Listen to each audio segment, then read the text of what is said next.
Picture this. You're standing in line with a gold necklace in your palm. Not because you want to look rich, because you want clean water, something to cook with, maybe a way to keep warm tonight. The seller barely looks at the sparkle. He asks a boring question instead. What do you have that works right now? That's the uncomfortable side of safe haven assets. We love the idea that in a serious economic breakdown, something shiny will turn into a lifeboat. But history has a habit of humbling neat theories. During the Siege of Sarajevo in the early 1990s, daily life narrowed into a brutal math problem. What keeps you alive today? Survivors describe money losing relevance quickly, and trade drifting toward whatever had direct utility. Fuel, batteries, candles, lighters, food, basic medical supplies. In Selco Begovic's survival account, he says barter took over within weeks, and that gold and jewelry mattered mostly in the early phase. And even then, only if you had a connection to the outside to swap them for something useful. That's the first plot twist of collapse economics. Value stops being about store of wealth and snaps back to store of usefulness. Fast forward to Venezuela's crisis years, and you see the same pattern.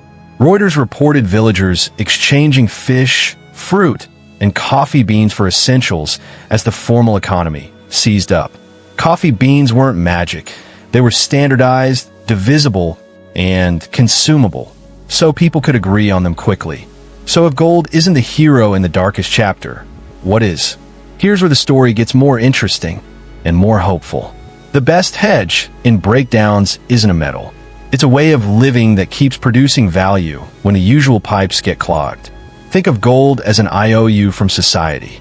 It says, when markets are normal, someone will trade me for goods. But in the messy middle, when trust is cracked and prices are sprinting, people don't want an IOU. They want results. They want dinner. They want disinfectant. They want a working lighter. The Great Depression is a reminder of how quickly households are forced to become mini economies. Many families learn to stretch, patch, reuse, and grow. History.com notes households keeping kitchen gardens and repairing worn-out clothes as frugality became survival strategy, not an aesthetic choice. On farms, the advantage was obvious. You could produce food even when cash was scarce. Iowa PBS describes farm families raising large gardens and preserving what they grew. Now, I'm not romanticizing hardship. Nobody should want these conditions. But if we're talking finance, we have to ask the question spreadsheets avoid. In the bad mode of an economy, what still clears transactions? What still buys a meal when money is failing? History keeps handing back the same answer. Capability clears transactions. Skills clear transactions. Useful goods clear transactions. And community, actual trust networks, clears transactions. That last one is underrated. The difference between I have gold and I can trade is relationships. Research on besieged Sarajevo highlights how survival depended on negotiated access and informal networks that moved goods through a captive market with extreme price gaps. And this is where we arrive at what I'm calling the Amish Hedge. Not become Amish, not move to a farm tomorrow, but borrow the logic, build resilience through practical self-reliance and mutual aid. Historians have discussed Amish mutual aid acting like an informal safety net during the Great Depression, helping members manage risk when formal credit and welfare were limited. So when I say, don't buy gold, buy this instead, this isn't a secret coin or a trendy ETF. It's boring on purpose. It's the stuff that still has value when nobody's app is loading. Because the real question isn't what holds value forever. The real question is what holds value when everything is moving fast, and you need an answer by tonight. In this video, we'll walk through the history of collapse economics, why gold can disappoint in the roughest phase, and what the Amish Hedge looks like for a normal person with a normal job, without turning your life into a bunker documentary. Ready? Let's make hedging mean something more than buying shiny things and hoping the world stays polite. So let's build this carefully, because don't buy gold sounds like a hot take until you zoom out and look at the incentive structure in real crises. In the calm version of the world, gold is a story we all agree to tell together. It's scarce, it's durable, it's recognized, and it doesn't depend on one government's promise. That's why people reach for it when they hear words like inflation, default, or currency devaluation. In normal market conditions, that story works because there are functioning exchanges and relatively safe trade routes. There are buyers, sellers, and a shared belief that you can turn that metal into the things you need. But when a system is in the messy middle, when trust breaks faster than institutions can respond, value gets judged by a more ruthless question. Does this solve a problem today? That's where gold gets awkward. Not because it's worthless, but because it's slow. It's a later asset. And the hardest phase of crisis is usually a right now phase. Look at what people consistently report in siege or breakdown conditions. The economy doesn't politely decline. It flips modes. In Selco Begovic's account of surviving a besieged city during the Balkan Wars, he describes how trade moved from money to barter within weeks for ordinary people, and how even valuables like gold and jewelry were mainly useful early on. And even then, largely if you had some connection beyond the trapped local economy to convert them into practical items. Think about why. In the flip, prices don't just rise, they become unreliable. Supply becomes patchy. Safety becomes uncertain. So people stop caring about abstract store of value logic and start caring about utility and risk. If you're a seller, you don't want something you might not be able to spend. You want something you can use, share, split, or trade again tomorrow without explaining it.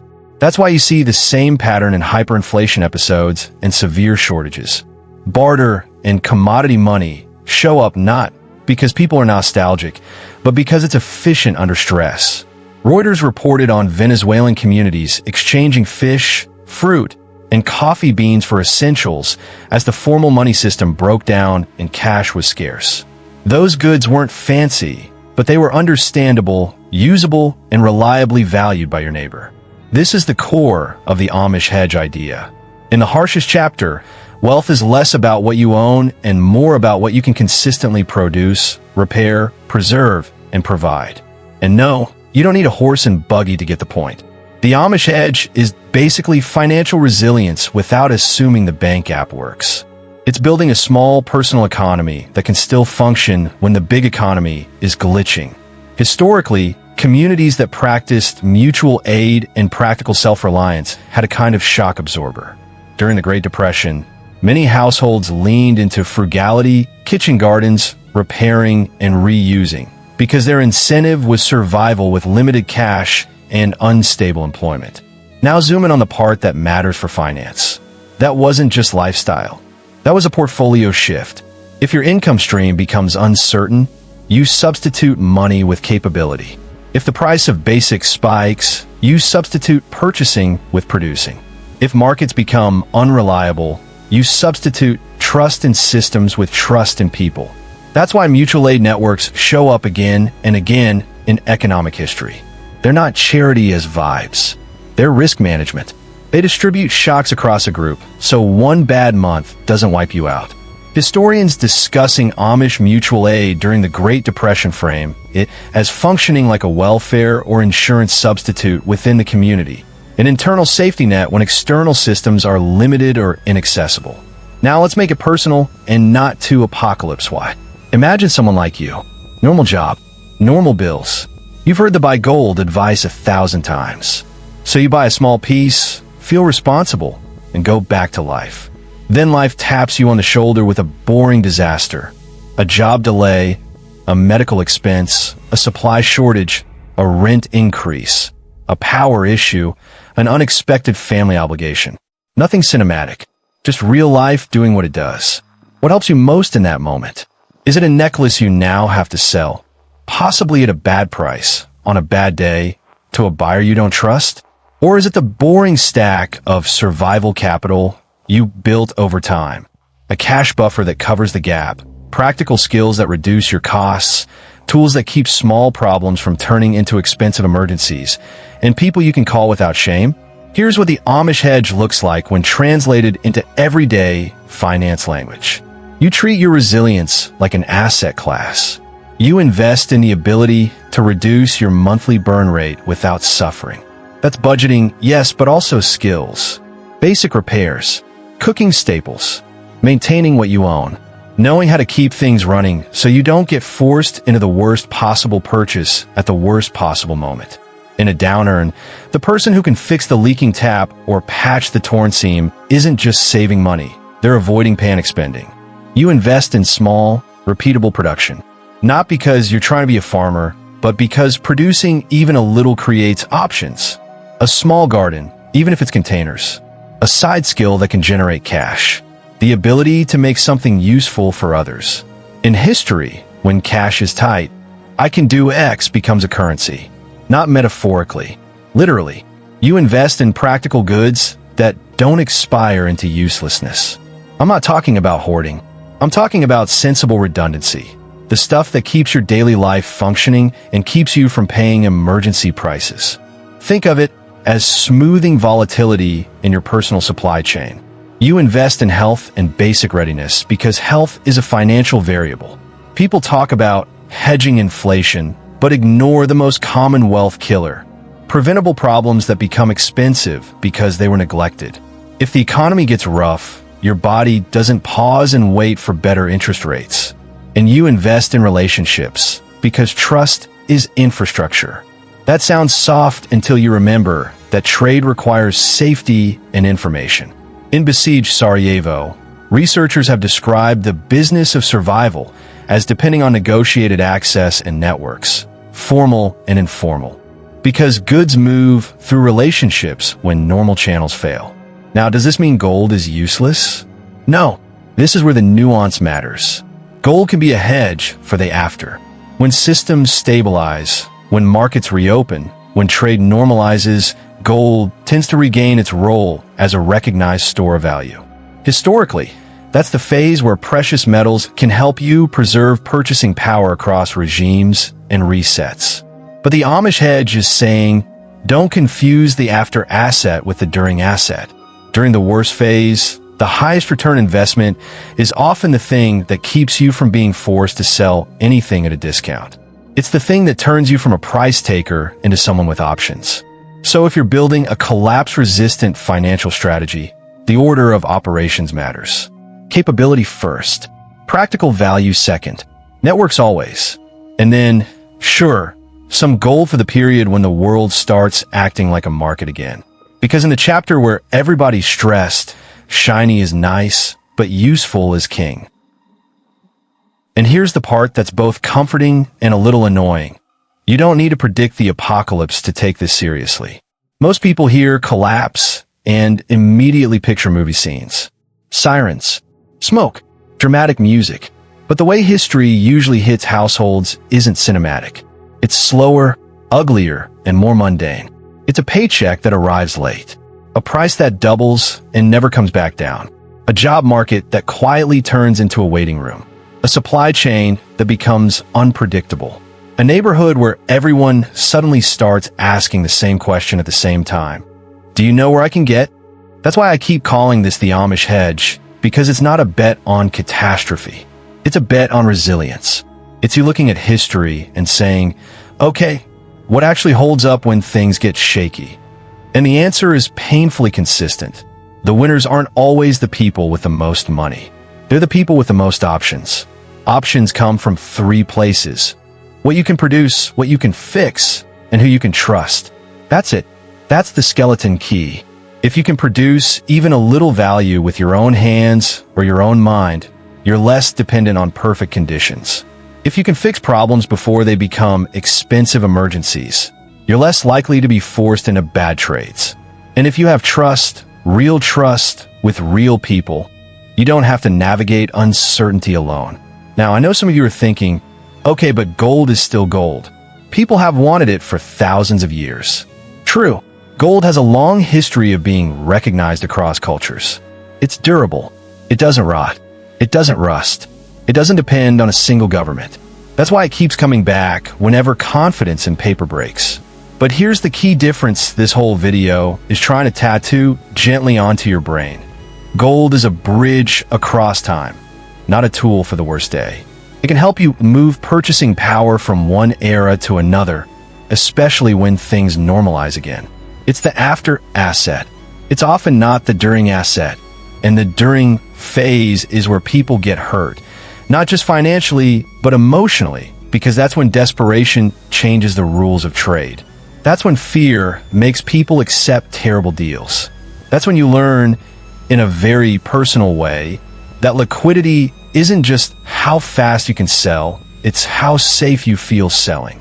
So if your entire collapse plan is, I'll just sell gold, you're assuming you will have a fair buyer, a safe market, and enough time to negotiate. History suggests those are brave assumptions. Which brings me to the controversial line I promised you. Ready? Buying gold as your main collapse plan is often just consumerism wearing a survival costume. Yeah, I said it, and I'm saying it with love. Because for a lot of people, buying gold isn't primarily an economic decision. It's an emotional decision. It feels like doing something. It feels like control. It feels like the adult version of hiding cash under the mattress. And I get it. In a world that feels unstable, we crave something solid. But if that purchase replaces building real resilience, it's a beautiful distraction.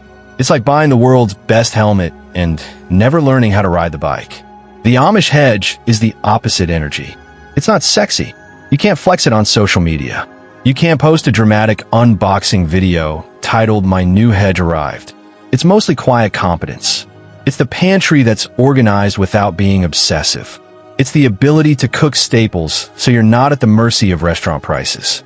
It's knowing how to stretch a week of groceries into 2 without feeling like you're suffering. It's having a small cash buffer so one surprise doesn't turn into debt. It's having basic tools so a minor issue doesn't become a crisis. It's knowing a neighbor well enough that if something weird happens, you can exchange information and help without suspicion. And here's the most finance-coded way to say it. This strategy reduces volatility in your life. Not the volatility of the S&P 500, the volatility of your survival. It reduces the number of moments where you're forced to make a desperate trade. It reduces the chance you'll sell valuable things at the worst possible time for the worst possible price. It increases your ability to wait. And waiting is a superpower in every market, especially the broken ones. So what does that leave gold? In its proper place. If you want to hold some gold as a small piece of a broader plan, fine.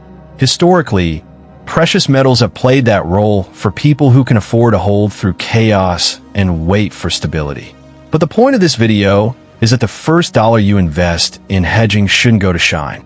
It should go to capability. Capability pays dividends in good times and bad times. Gold mainly shines in the chapter where markets still exist. And let me keep this grounded. None of this is about fear-mongering. It's about reading history like a finance manual. It's about incentives. When systems are stressed, humans behave in patterns. Those patterns aren't always pretty, but they're predictable enough that you can prepare without panicking. So here's my challenge to you, and I genuinely want to hear it. In your life, what has been the most valuable hedge you ever had during a tough season? Was it cash? A side skill? A friend who came through? A family member who taught you something practical? A habit that lowered your expenses? A community you could lean on? Maybe you went through a period where prices jumped, work slowed down, or something unexpected hit your household. What actually helped you? Drop it in the comments. I read them, and I respond. And if you share a real story, especially something other people can learn from, I'll reach out in the replies and we'll talk it through together, because your experience might be the thing that saves someone else from making a costly mistake. And if you disagree with me, if you're Team Gold and you're ready to fight me politely in the comments, do it. Just do it with your best argument, not vibes. Tell me why you think gold is the better during asset and what historical example you're relying on. Let's keep it evidence-minded, because at the end of the day, this isn't about winning an argument. It's about having options when life gets real. Gold is a story. Capability is a system. And when the lights flicker, systems beat stories. Thanks for watching. If this gave you a new lens, like, subscribe and share it with someone who's been thinking about hedges the wrong way. And tell me in the comments, what's your Amish hedge?